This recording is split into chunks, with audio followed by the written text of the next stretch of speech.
What happens when a woman loses everything and, instead of succumbing to it, she turns her pain into a weapon? In 10th century Kiev, fire rages like the scythe of an angry god. Thousands of men writhe in the flames, their screams tearing through the night. On a hilltop, a figure stands motionless in the blazing light. No fear, no remorse, only a look of calm, even satisfaction. That woman is Olga of Kiev, the queen who ordered the burning of an entire tribe. But how did a princess, later revered as a saint, become the symbol of the most brutal revenge in medieval European history? To understand, we must go back to the beginning, where tragedy began and bloodlust was born from the ashes. Olga was neither raised in luxury nor born to be a queen. She came from a commoner's family, without royal lineage, but her shrewdness and intelligence caught the attention of Prince Igor of Kiev. They married around 930, and together they ruled Kievan Rus, the first national union of Slavs in Eastern Europe, the precursor to modern states such as Russia, Ukraine, and Belarus. Under their rule, the state expanded its territory and consolidated its central authority.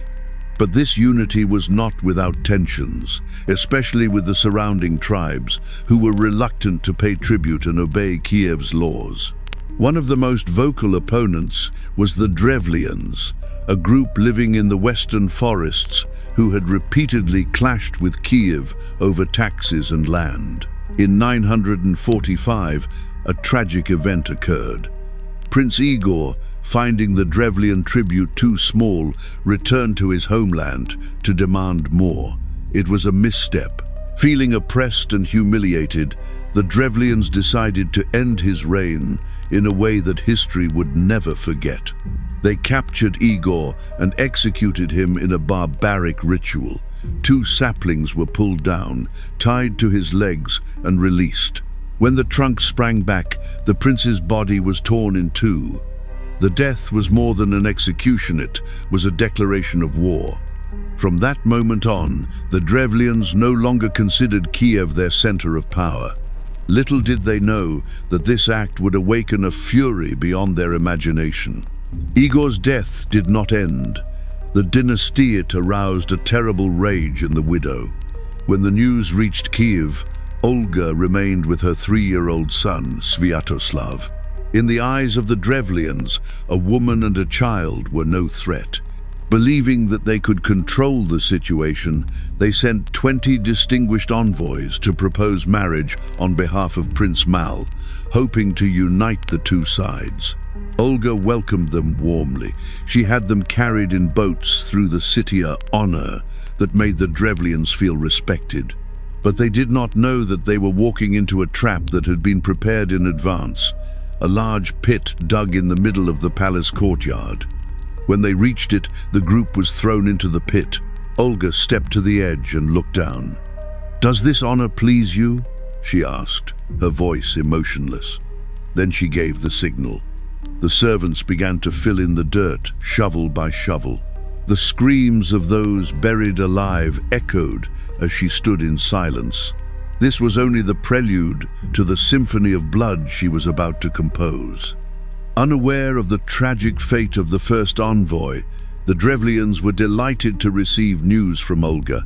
She had accepted the proposal, but as a mark of respect, she requested that their most noble nobles escort her back to the Drevlian lands. Without a doubt, they sent their best warriors and leaders. When the nobles reached Kiev, Olga asked them to rest before their audience. A traditional Slavic wooden bathhouse was prepared. They entered, not realizing that they were walking straight into a second trap. As the door was locked, Olga's soldiers lit a fire. The dry wood caught fire quickly. In a moment, the bathhouse was transformed into a crematorium. Screams rang out, then died away amid the crackling of burning wood. No one escaped. When the roof collapsed and the fire consumed everything, Olga stood by without shedding a tear, and she was still not satisfied. After 2 bloody reprisals, Olga was not done yet. She sent another message to the Drevlians. Before she agreed to marry their prince, she wished to hold a memorial service for her husband in their homeland. Strangely enough, the Drevlians remained unsuspecting. When she arrived in their land, a grand funeral was held. Mead was poured without end, and the feasting lasted until late at night.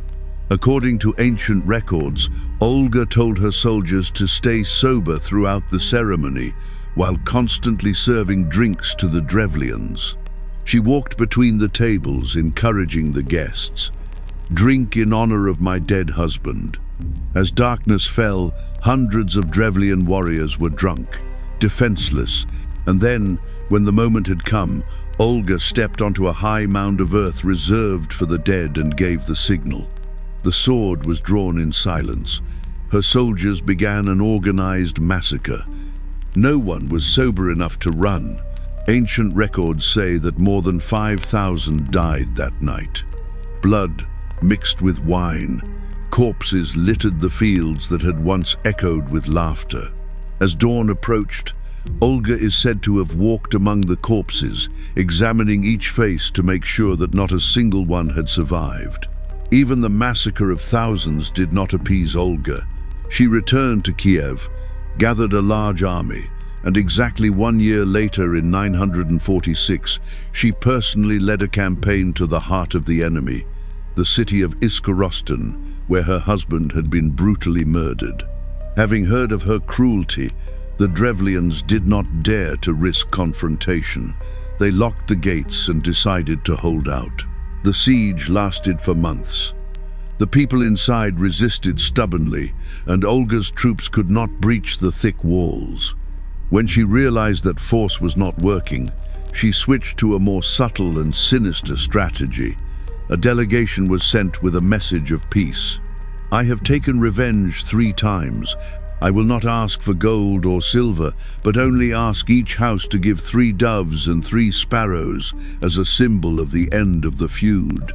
Exhausted by the war and glad to see her soften her tone, the townspeople agreed. House after house sent live birds, collected in large baskets. Little did they know that these gentle creatures would become the fuel that would destroy them. On Olga's orders, soldiers tied small pieces of cloth soaked in a mixture of sulfur and burning resin to each bird's leg. As darkness fell, she ordered them to be set alight and released. Doves and sparrows flew instinctively back to their nests in the thatched roofs, hay barns, and warehouses across Iskorostan. In an instant, hundreds of small fires appeared at once. The guards had no time to react. The fire spread rapidly across the wooden roofs, turning the city into a sea of fire in a matter of minutes. Panicking, people ran through the burning streets, carrying their children and their most precious possessions. But at the city gates and in the cracks in the walls, Olga's soldiers were waiting. No one was allowed to leave. The entire city burned down.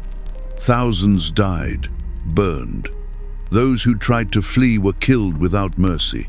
The few nobles and warriors who survived were not out of mercy. They were taken prisoner, distributed to Olga's allies as prizes of victory. The city of Iskorostan was wiped off the map as ash, black smoke, and the pungent smell of burnt flesh enveloped what had once been a thriving center. No one doubted the cruelty of the woman whom history had once called an empress, and whom the church would later call a saint. One would have thought that after the fire, the blood, and the final screams of the night of Iskorostan, Olga would have stopped. But the silence after the rage was the strangest turn of events in her life. The Drevlians, once proud and independent, never recovered from the devastation. Their lands were annexed to Kiev, and the remaining villages were forced to pay heavy tribute as a living warning. For Olga, the plan of revenge was complete. 4 brutal, skillful, and uncompromising reprisals had etched Igor's death into history in blood. The ancient records say that she looked upon the ashes of Iskorostan, her eyes no longer angry, but the silence of an absolute victor. Beside her, her little son Sviatoslav, only 5 years old, silently witnessed it all. No words were spoken, but the darkness of what he saw would follow him all his life, reflected in the bloody campaigns he waged will be done later. However, the most surprising thing was not the blades or the fire, but the transformation of Olga herself. A few years later, around 955, she arrived in Constantinople, the capital of the mighty Byzantine Empire. And in the place that had been the center of the Orthodox faith, she was baptized. Emperor Constantine VII himself stood as godfather, a rare honor that showed the importance that Byzantium placed on the conversion of Kiev.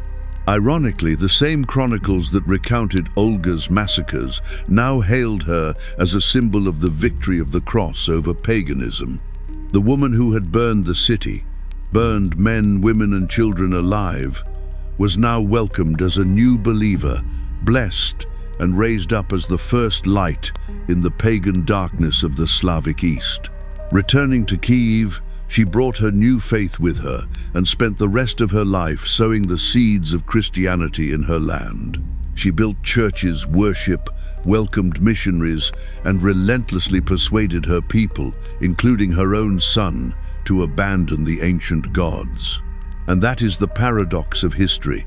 A woman who once terrified an entire nation with her blood became the pioneer who opened the door of faith to an entire civilization.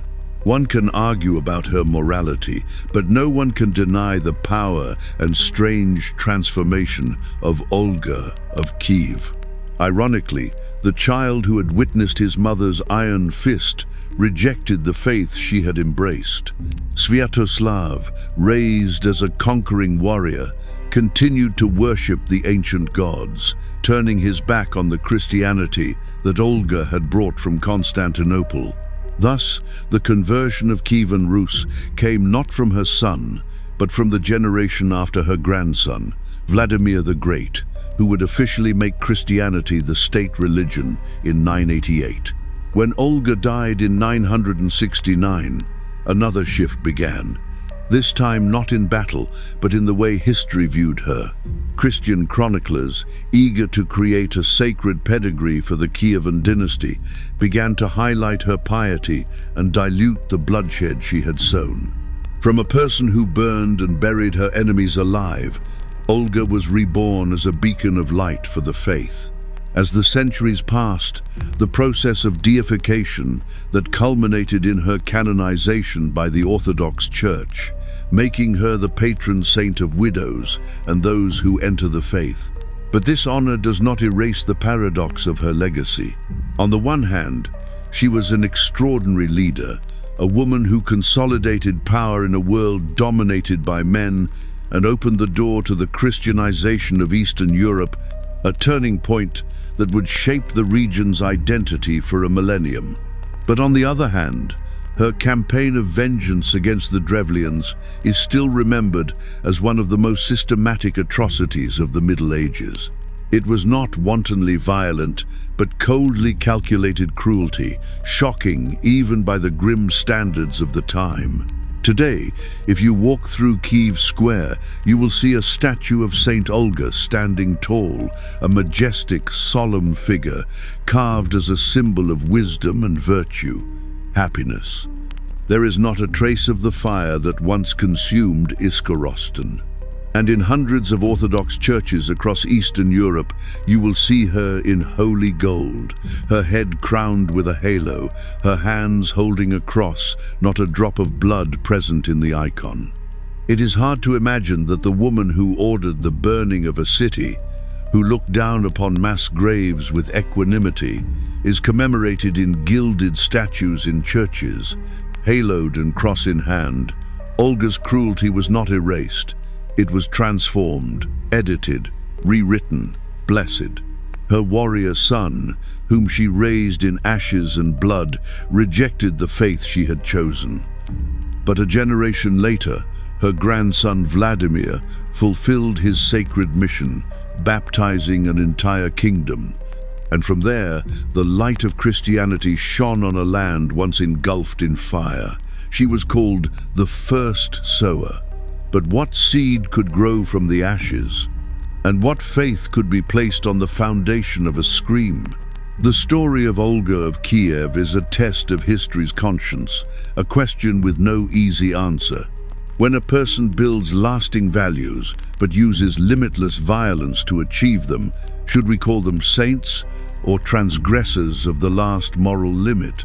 Or is it we, the scribes, the tellers, the forgetters, who decide who is forgiven, who is canonized, and who disappears into silence? Perhaps the scariest thing is not Olga's actions, but the fact that we have learned to live with them.